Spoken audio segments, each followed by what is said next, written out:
नमस्ते। तो आज हम लोग देखेंगे माता का अंचल, जिसके रचनाकार शिवपूजन सहाय हैं।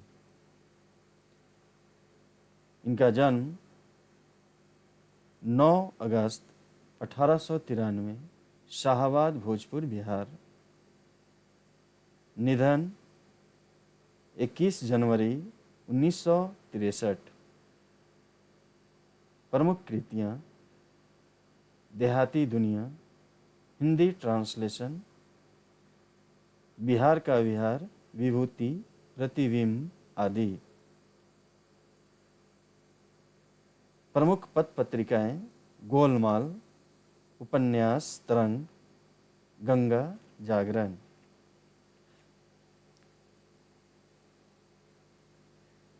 अब हम लोग ये देखते हैं कि माता का अंचल जो पाठ है वह देहाती दुनिया, जो सन 1926 में प्रकाशित हुई थी, उससे ली गई है, जिसके प्रमुख पात्र भोलानाथ, जो लेखक स्वयं अर्थात शिवपूजन सहाय जी हैं, बाबूजी जो लेखक के पिता हैं, मैया जो लेखक की माँ, बैजू जो भोलानाथ अर्थात लेखक के मित्र, मुसन तिवारी जो गांव के बड़ा आदमी जिसे दिखाई कम देता था,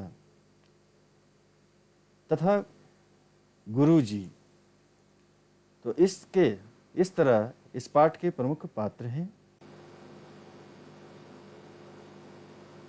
इस कहानी में लेखक ने माता पिता के वात्सल्य, दुलार व प्रेम, अपने बचपन, ग्रामीण जीवन तथा ग्रामीण बच्चों द्वारा खेले जाने वाले विभिन्न खेलों का बड़े ही सुंदर तरीके से वर्णन किया है।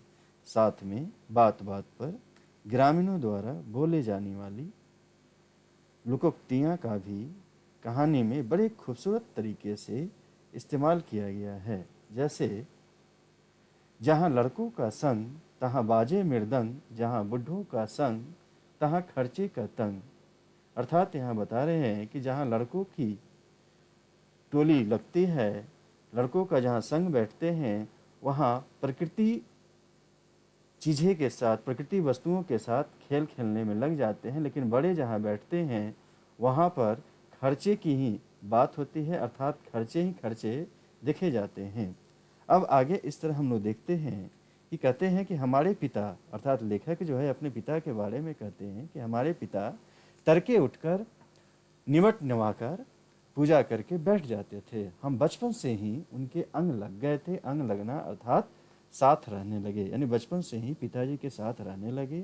माता से केवल उन्हें दूध पीने तक का नाता था, इसलिए पिता के साथ ही हम भी बाहर की बैठक में सोया करते थे। अर्थात लेखक जो है अपने पिता के साथ बाहर के जो अतिथि कमरे होते थे वही में जाकर सोते थे। वह अपने साथ ही हमें भी उठाते और साथ ही नहला धुलाकर पूजा पर बिठा लेते। हम भभूत का तिलक लगा देने के लिए उनको दिक करने लगते। दिक यानी परेशान। कुछ हंसकर, कुछ झुंझलाकर, कुछ डांटकर वह हमारे चौड़े लीलाड़ में अर्थात ललाट में त्रिपुंड यानी 3 तरह से लाइन खींच देते और वह भभूत खूब खिलती थी। सिर में लंबी लंबी जटाएं थी। भभूत रमाने से हम खासे बम भोला अर्थात भभूत जब लगा दिए जाते थे तो वह पूरी तरह से बम भोला अर्थात भोलेनाथ की तरह दिखाई पड़ते थे। पिताजी बड़े प्यार से, और पिताजी जो थे वो भोलानाथ बुलाया करते थे, जिनका असल नाम तारकेश्वर नाथ था, और भोलानाथ जो थे अपने पिताजी को बाबूजी के नाम से बुलाते थे और माताजी को मैया। जब बाबूजी रामायण पाठ करते तब हम उनकी बगल में बैठे बैठे आईने में अपना मुंह निहारा करते थे। जब वह हमारी ओर देखते तब हम कुछ लजाकर और मुस्कुराकर आईना नीचे रख देते और वह भी हमें देखकर मुस्कुरा पड़ते थे। पूजा पाठ कर चुकने के बाद जब राम राम लिखते, यानी एक रामनामा बही रखते थे और उसमें प्रतिदिन जो है राम नाम लिखते थे, और राम नाम लिखने के बाद वो 500 बार कागज के छोटे छोटे टुकड़ों पर राम नाम लिखकर आटे की गोलियों में लपेटते और उन गोलियों को लेकर गंगा जी की ओर चल पड़ते थे। उस समय कहा जाता है कि वे अपने कंधे पर भोलानाथ को बैठा लेते थे। जब वो गंगा जी में एक एक आटे की गोलियां फेंक कर मछलियों को खिलाने लगते, तब भी भोलानाथ जो है उनके कंधे पर बैठे रहते और वह जोर जोर से हंसते रहते। जब वह मछलियों को चारा देकर घर की ओर लौटने लगते, तब बीच रास्ते में झुके हुए पेड़ों की डालों पर हमें बिठाकर झुलाते थे। जिस तरह हम लोग ये तस्वीर में भी देख रहे हैं कि पेड़ों की डाली पर जो है उसके पिता यानी भोलानाथ के पिताजी जो है वह झुला रहे हैं। कभी कभी बाबूजी भी हमसे कुश्ती भी लड़ते थे और अपने बाबूजी के बारे में कहते हैं कि घर पर वो कुश्ती लड़ते थे और शिथिल होकर अर्थात वो कमजोर होकर गिर पड़ते थे और हमारे बल को बढ़ावा देते थे। कभी कभी हम उन्हें पछाड़ भी देते थे। यह उतान पड़ जाते थे अर्थात उनकी शक्ति जब छीन हो जाती थी और उनकी छाती पर चढ़ जाते थे। जब हम उनकी लंबी लंबी मूछें उखाड़ने लगते, तब वह हंसते हंसते हमारे हाथों को मूछों से छुड़ाकर उन्हें चूम लेते थे। फिर जब हम खट्टा मीठा चुम्मा मांगते और हम बारी बारी कर अपना बायां और दाहिना गाल उनके मुंह की ओर फेर देते, तो बाएं का खट्टा चुम्मा लेकर जब वह दाहिने का मीठा चुम्मा लेते, तब अपनी दाढ़ी या मुछ हमारे कोमल गालों पर भी गरा देते थे। हम झुंझलाकर फिर उनकी मूछें नोचने लगते और वह बनावटी रोने लगते थे। हम अलग खड़े हो जाते और खिलखिलाकर हंसने लगते थे। और इस तरह जो है हमारी जो बचपना यानी लेखक अपने बचपन के दिन को याद करते हुए कहानी बता रहे हैं। उसके बाद ये बताते हैं कि उनके साथ हंसते हंसते जब हम घर आते, तब उनके साथ ही हम भी चौके पर खाने बैठते। चौके अर्थात जहाँ पर भोजन परोसे जाते थे, तो अच्छी तरह से चौके को अर्थात स्वच्छ कर दिया जाता, तो उस जगह को पूरी तरह से स्वच्छ करके खाना परोसे जाते थे। वह हमें अपने ही हाथ से और पिताजी जो थे वह भोलानाथ को अपने हाथ से फूल के एक कटोरे में गोरस अर्थात गाय का जो रस अर्थात दूध जो है दूध और भात सान कर खिलाते थे। और जब हम खाकर अफड़ जाना मतलब पूरी तरह से पेट भर जाना, तो अफड़ जाते थे तो मैया थोड़ा और खिलाने के लिए हट करती थी। मैया जो है वो बाबूजी से कहने लगती, आप तो 4-4 दाने के कौर बच्चे के मुंह में देते जाते हैं, इससे वह थोड़ा खाने पर भी समझ लेता है कि हम बहुत खा गए। आप खिलाने का ढंग नहीं जानते। बच्चे का भर मुंह कौर खिलाना चाहिए। जब खाएगा बड़े बड़े कौर, तब पाएगा दुनिया में ठौर। ठौर यानी स्थान, यानी जब वो खाएगा बड़े बड़े कौर, तभी दुनिया में स्थान पाएगा। देखिए मैं खिलाती हूँ। मर्दुए जो ग्रामीण परिवेश के शब्द हैं, क्या क्या जाने कि बच्चों को कैसे खिलाना चाहिए। मर्दुए अर्थ मर्द क्या जानते हैं कि बच्चे को कैसे खिलाना चाहिए। महतारी के हाथ से खाने पर बच्चों का पेट भी भरता है, यानी माता जी के हाथ से बच्चे खाते हैं तभी पेट भरता है। यह कह वह थाली हाथ में ले लेती है और दही भात शांति और अलग अलग नाम से अर्थात तोता, मैना, कबूतर, हंस, मोर आदि के बनावटी नाम से कोर बनाकर यह कहते हुए खिलाती जाती कि जल्दी खा लो नहीं तो उड़ जाएंगे। पर हम उन्हें जल्दी से जल्दी चट कर जाते, उड़ने का मौका ही नहीं देते।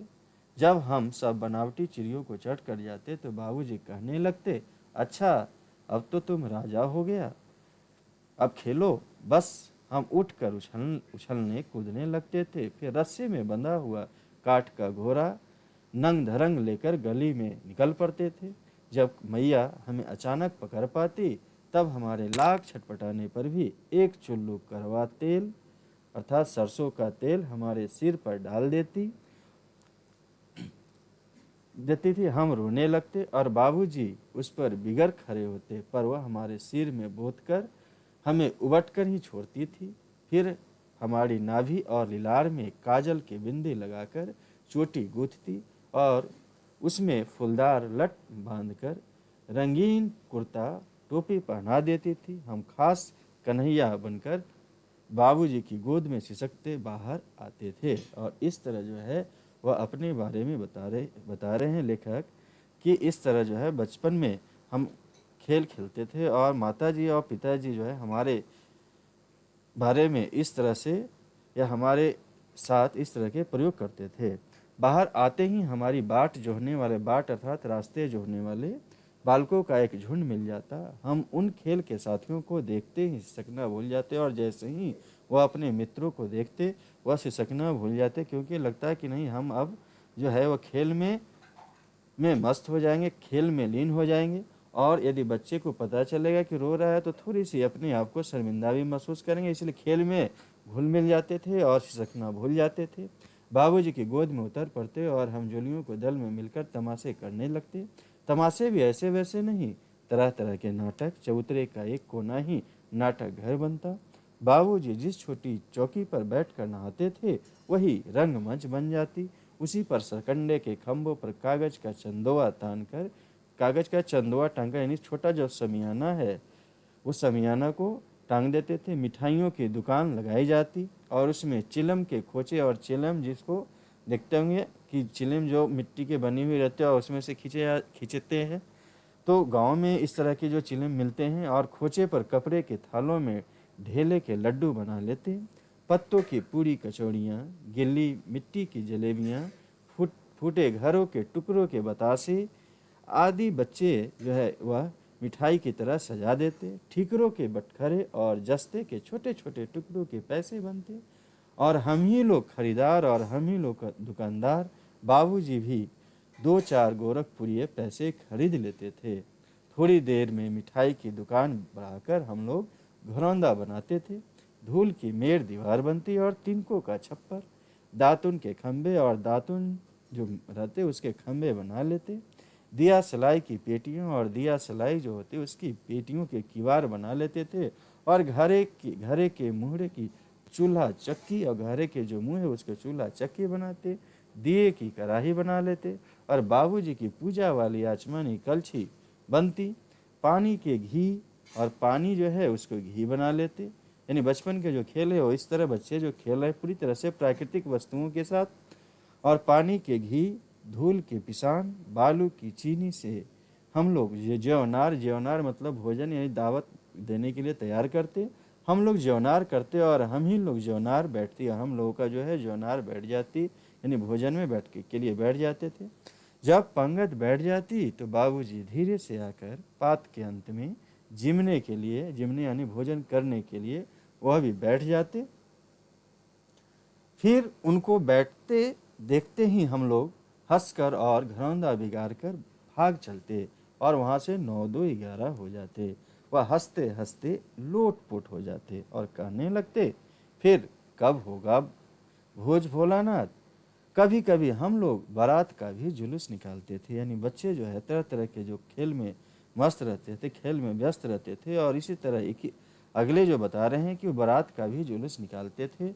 और बारात के जुलूस निकालने के दृश्य में वो दिखाते हैं कि वह कनस्तर का तंबूरा बना लेते थे, और अमोले कनस्तर यानी जो टीना है उसका जो है वह तंबूरा बजाते। और अमोले जो आम के जो छोटे पौधे निकलते हैं गुठली से, जो छोटा पौधा उसको वो घिस कर शहनाई बजा लेते थे। और टूटी चूहेदानी जो होती थी उसको वह पालकी बनाते। समधी बनकर बकरे पर वह खुद चढ़ जाते और चबूतरे के एक कोने से चलकर बारात दूसरे कोने में जाकर दरवाज़ा लगने लगती थी। वहाँ काठ की पटरियों से घिरे, गोबर से लिपे, आम और केले की टहनियों से सजाए हुए छोटे आंगन में कुल्हियों की कलसा रखा रहता था। वहीं पहुंचकर बारात फिर लौट आती थी। लौटने के समय खटोली पर लाल उहार दिया जाता था, यानी दुल्हन की तरह उसे लाल कपड़े डाल दी जाती थी और उसमें दुल्हन को चढ़ा दिया जाता था। लौट आने पर बाबूजी जैसे ही आते थे और हार उघाड़ कर दुल्हन को मुख निरखने के लिए, मुँह देखने के लिए जो ही आगे बढ़ते थे त्यों ही हम लोग हंसकर भाग जाते थे। थोड़ी देर बाद फिर लड़कों की मंडली जुट जाती थी। इकट्ठा होते ही राय जमती और जब सब लोग एक साथ हो जाते तो यह सलाह मशवरा होती कि अब खेती की जाए। और खेती करने के योजना से वह बस चबूतरे के छोर पर घिरनी गड़ जाती और उसके नीचे की गली कुआं बन जाती। पूंज की बटी हुई पतली रस्सी में एक चुकर बांध गराही पर चढ़ाकर लटका दिया जाता और दोनों लड़के बैल बनकर मोट खींचने लग जाते। चबूतरा खेत बनता, कंकर, बीज और ठेंगा, हल, जुआठा, इस तरह जो है वह खेती करने का जो खेल है वह खेलने लगते। बड़ी मेहनत से खेत जोते बोए और पटाए जाते। पटाए जाना ये ग्रामीण परिवेश की भाषा है, जिसको कहते हैं कि पानी देना खेतों में। फसल तैयार होते देर न लगती और हम हाथों हाथ फसल काट लेते थे। काटते समय गाते थे। और ग्रामीण परिवेश में ये जो लोकोक्तियाँ जो बहुत ही प्रसिद्ध है कि ऊंच नीच में बई कियारी, जो उपजी सो भई हमारी, यानी जितने भी उपजे सब हमारी है। फसल को एक जगह रखकर उसे पैरों से रौंद डालते और फिर फसल को एक जगह, ये सारे खेल खेल में बता रहे हैं। फसल को एक जगह रखकर पैरों से रौंद डालते, कसूरों का सूप सूप बनाकर उसाते। उसाना मतलब जो भी अच्छी फसल, जो भी बीज है, फसल है, जो जो उपयोग में लाने लायक है उसको इकट्ठा करते और बाकी को हवा से उड़ा देते। मिट्टी के दिए के तराजू पर तौलते और राशि तैयार करते और कितनी हुई है फसल वह नापी करते। इसी बीच बाबूजी आकर पूछ बैठते और पिताजी जो है वो पूछने लगते कि बताओ भोलेनाथ, इस साल कैसी खेती रही। बस फिर क्या था, हम लोग ज्यों का त्यों खेत खलिहान छोड़कर हंसते हुए भाग जाते थे। कैसी मौज की मस्ती थी। और इस तरह मौज की जो खेती है वह दिखाई पड़ रही है। ऐसे ऐसे नाटक हम लोग बराबर खेला करते थे। और ग्रामीण परिवेश की जो नाटक है, यानी बच्चों की जो नाटक, बचपन की जो नाटक है, वह देखने को यहाँ पर मिल रहा है। अब आगे बताते हैं कि बटोही भी कुछ देर ठिठक कर हम लोगों के तमाशे देखते। और जब कभी हम लोग चलो चलो भाइयों ददरी सत्तू पिसाने की मोटरी, और ये जो भाष्य है चलो भाइयों दादरी, यानी ददरी जगह का नाम, जहाँ पर सत्तू पिसाने की जो मोटरी है लेके जा रहे हैं। अगर किसी दूल्हे के आगे आगे जाते ही वहारदार पालकी देख पाते तो बच्चे जो है खूब चिल्लाने लगते। वहारदार पालकी जो है यानी बच्चे। अब आगे हम बताते हैं नेक्स्ट। रहरी में रहरी पुरान रहरी, डोला की कन्या हमार मेहरी, यानी जो है दुल्हन को जैसे ही पालकी में वो देखते तो तो जो है उन्हें चिढ़ाने लगते। और उस बूढ़े दूल्हे को चिढ़ाते हुए कहते कि रहरी में, यानी जिस जो पालकी में जो दुल्हन है वह हमारी है। और वह दूल्हा जो है वह काफ़ी चिढ़ जाता। इसी पर एक बार बूढ़े वर ने, यानी बूढ़े दूल्हे ने हम लोगों को बड़ी दूर तक खदेड़ कर ढेलों से मारा था। उस खसूट छब्बीस की सूरत आज भी हमें याद है। न जाने कि ससुर ने वैसा जमाई अर्थात दुल्हा कहाँ से ढूंढ लिया, दामाद जिसको कहते हैं, वैसा घोर मुँहा। तो वैसा घोर मुँह यानी घोड़े के मुंह की आदमी जो है मैंने कभी नहीं देखा था। आम की फसल में कभी कभी खूब आंधी आती है। और अब जो है बगीचे का दृश्य दिखाया जा रहा है जिसमें आम की खेती, और जिसमें कहते हैं कि खूब आंधी आती है आम के दिनों में। जब जब बगीचे में आम के फल लग जाते हैं तो आंधी खूब आती है। और आंधी के कुछ दूर निकल जाने पर हम लोग बाग की ओर दौड़ पड़ते थे। वहाँ चुन चुन कर घुले घुले गोपी आम, और आम की जो प्रकार है गोपी, उसके बता रहे हैं कि गोपी आम जो है वह चबाते। एक दिन की बात है कि आंधी आई और पट पड़ गई, यानी खूब आम गिरा। आकाश काले काले बादलों से ढक गया।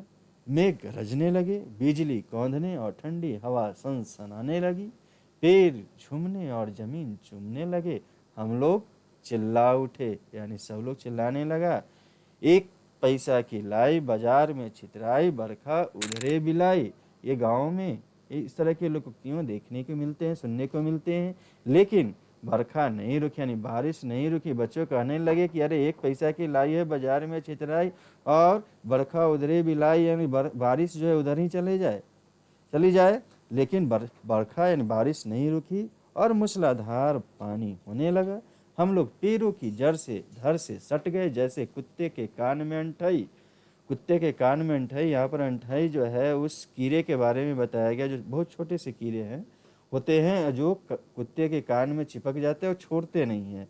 तो मगर बरखा जमी नहीं, थम गई। यानी बरखा जो है, यानी बच्चे जो है वह पेड़ से इस तरह सट गए, लेकिन बारिश जो है वह जमी नहीं, थम गई, रुक गई। बरखा होते ही बाग में बहुत से बिच्छू नजर आए। बारिश जब हुई तो बिच्छू भी घूमने लगे इधर उधर। हम लोग डर कर भाग निकले। हम लोगों में जितने बच्चे थे उसमें बैजू बड़ा ढीठ था। संयोग की बात है कि बीच में मुसन तिवारी मिल गए। बेचारे बूढ़े आदमी को सूझता कम था। सूझना है मतलब दिखाई कम देना। बैजू उनको चिढ़ाकर बोला, बुढ़वा बेईमान मांगे करेला का चोखा। यानी बुढ़वा जो बेईमान जो है वो करेला का चोखा मांगता है। और वह जो भूषण तिवारी है वो काफ़ी चिढ़ गया।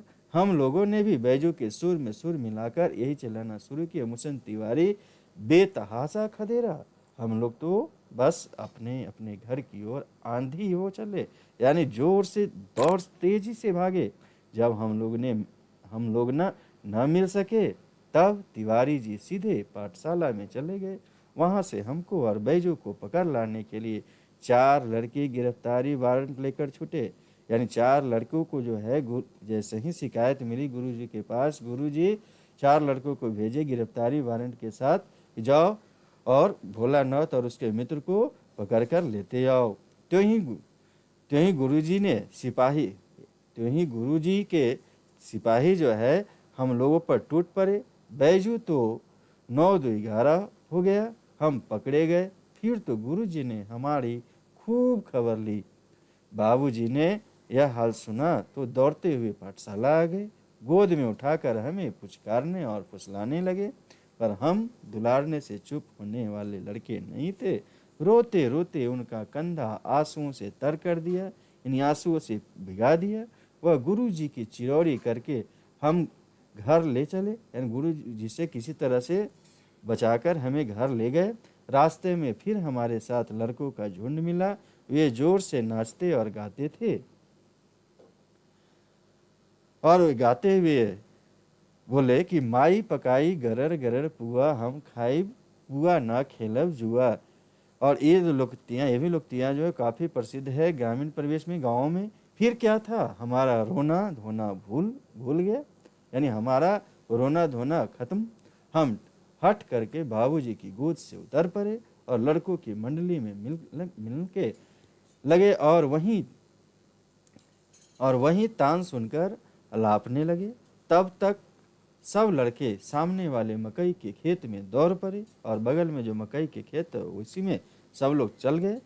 उसमें एक चिड़ियों का एक झुंड चल रहा था।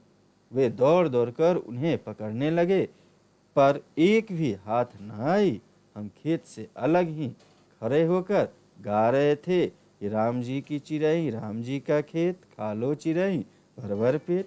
और इस तरह के जो कह रहे हैं कि वो गाना शुरू कर दिए कि राम जी की जो चिड़ई है, राम जी की खेत है और खा लो चिड़ई जितनी खाना है खा लो।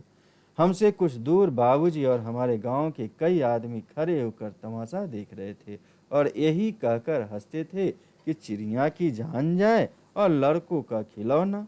यानी चिड़िया की जान जा रही है, चिड़िया बच्चे जो है वो चिड़ियों को पकड़ने में लगे हैं और मानो बच्चों का लड़कों का एक खिलौना बन गया। सचमुच लड़के और बंदर पराई पीर नहीं समझते। एक टीले पर जाकर हम लोग चूहे के बिल से पानी उलीचने लगे। अब यहाँ देखते हैं, पराई पीर मतलब दूसरे के दर्द को नहीं जानते। और फिर बताते हैं कि एक टीले पर एक टीला जो है उस पर जाकर जो चूहे के बिल थे उसमें पानी जो है देने लगे। नीचे से ऊपर पानी फेंकना शुरू किए। हम सब थक गए तब तक गणेश जी के चूहे की रक्षा के लिए शिव जी का सांप निकल आया। यानी समझ रहे थे सारे बच्चे कि उस बिल में जो है वह चूहे निकलेंगे, लेकिन उस बिल से सांप निकल आया। रोते चिल्लाते हम लोग बेतहासा भाग चले, यानी जान प्राण देते हुए मानो गिरते पड़ते किसी तरह भागे। औंधा गिरा कोई अंटा चीट, किसी तरह जान बचाकर वहां से भागे। किसी का सिर फूटा, किसी के दांत टूटे, सभी गिरते पड़ते भागे। हमारी सारी देह लहू लुहान हो गए, अर्थात खून से लथपथ हो गया। पैरों के तलवे कांटों से छलनी हो गया, मानो पैरों में कांटे बिछ गए। इस तरह आगे जो है कि हम एक सुर में दौड़े आए और फिर जो है एक सुर में सब जो है दौड़ते हुए निकले और घर में घुस गए। उस समय बाबूजी बैठक के उसारे में बैठकर हुक्का गुरगुरा रहे थे। और ग्रामीण पैसे गाँव में देखते होंगे कि हुक्का पीते हैं, बीड़ी सिगरेट हुक्का इस तरह जो पीते हैं, तो उसी तरह यहाँ बताया गया है कि भोलानाथ के जो पिताजी जो है वह हुक्का गुड़गुड़ा रहे थे। उन्होंने हमें बहुत पुकारा, पर उनकी अनसुनी करके, अनसुनी मतलब मानो कि हम सुने ही नहीं, और इस तरह हम दौड़ते हुए मैया के पास चले गए। जाकर उसी की गोद में शरण ली। मैया चावल अमनिया कर रही थी, अमनिया अर्थात शुद्ध कर रही थी, तो चावल को शुद्ध कर रही थी। हम उसी के आंचल में छिप गए। हमें डर से कांपते देखकर वह जोर से रो पड़ी और सब काम छोड़ बैठी। अधीर होकर हमारे भय का कारण पूछने लगी। कभी हमें अंग भरकर दबाती और कभी हमारे अंगों को अपने आंचल से पोंछकर हमें चूम लेती। बड़े संकट में पड़ गई। झटपट हल्दी पीसकर हमारे घावों पर थोपी गई। घर में कोहराम मच गया और हम केवल धीमे स्वर में सा सा कहते हुए मैया के आंचल में लुके चले जाते थे। यहाँ पर कह रहे हैं कि जब ग्रामीण प्रवेश की बात है, और एक कहानी जो है देहाती दुनिया से 1926 में जो प्रकाशित हुई है, उससे जब ली गई है, और उस समय जो है इतने जो है हाईटेक नहीं हुए थे आज के ज़माने के अनुसार, इसलिए उस समय दवा के तौर पर जो है हल्दी, यानी घावों में हल्दी लगाई जाती थी। इसलिए यहाँ दिखा रहे हैं कि झटपट हल्दी पीसकर हमारे घावों पर थोपी गई, और धीमे स्वर से, और भोलानाथ जो है धीरे धीरे सा सा सा सा करते हुए, डरते हुए वह अपने मैया के आंचल में छिप जा रहा। सारा शरीर थर थर काँप रहा था, रोंगटे खड़े हो गए थे। हम आंखें खोलना चाहते थे, पर वे खुलती न थी।